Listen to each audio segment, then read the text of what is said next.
few weeks ago, Daniel made some cakes, and I opened this just the other day.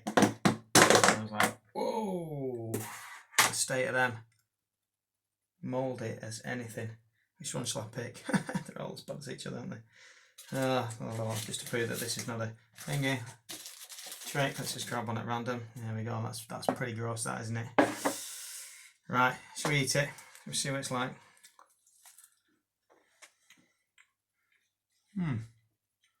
Not bad, actually. Not bad at all. I'll finish that off later. Don't just bring crumbs all over the camera. Now, why am I doing that? That cake didn't look clean, did it? It looked unclean. Well, I thought I'd try one of those. It reminded me of time in the Bible where Peter was given a vision.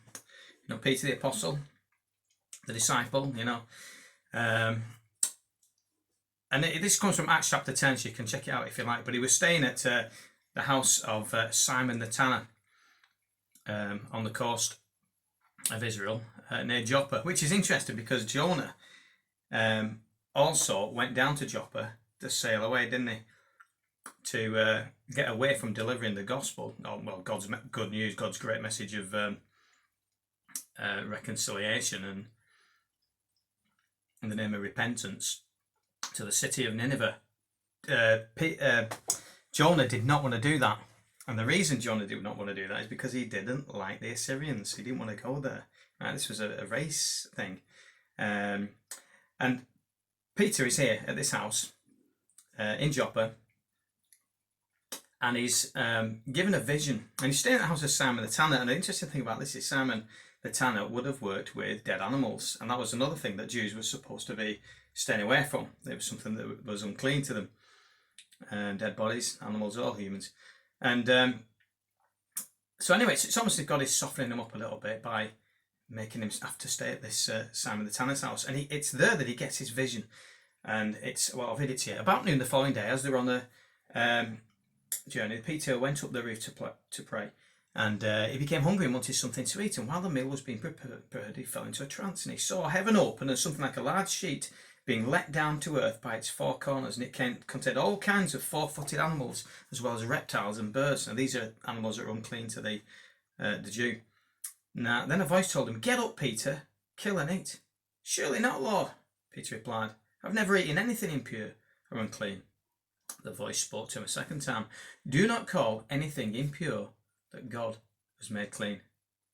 Now, that was on dietary laws that the Jews were given.